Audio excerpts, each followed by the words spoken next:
Thank you very much, Dr. Fenton-Glynn, for your information and comprehensive approach to this subject. I would now like to turn to the Commission, to Patrizia de Luca, and give you the floor to react to what has just been said. Thank you, Chair. The Commission thanks also the Doctor for the study, which will be very, very useful for us. Indeed, adoption without parental consent is not prohibited under the United Nations Convention on the Rights of the Child and the United Nations Guidelines for Alternative Care for Children.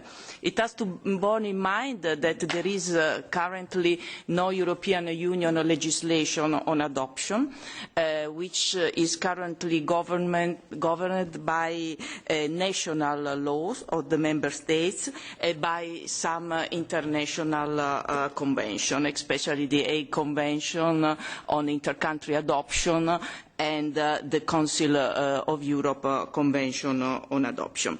Therefore, in cases like this, we need to consider that the powers of the European Union to intervene in concrete cases are not existent, because the Commission can intervene only if the European laws are at stake, which is not the case.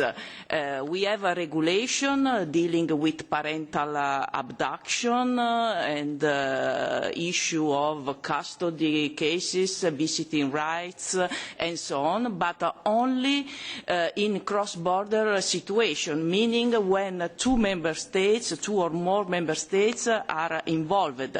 And the fact that in some cases that this petition committee has examined in the past, children of different nationality were involved, it does not mean, it does not render the case a cross-border case, because if the child, even born in another member state, has his or her habitual residence in a different member state, this is considered a national case.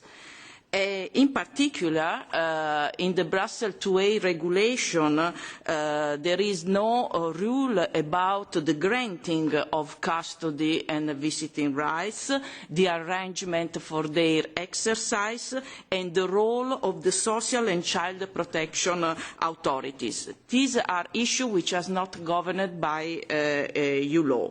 And moreover, the regulation explicitly excludes adoption from its material scope of application.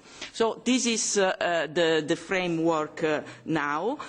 You may know that we are in the process of revising the Brussels IIa regulation, and therefore we are evaluating its functioning and possible option for amendments. So all this contribution, as I said before, are very useful for us to carry out this process. Thanks.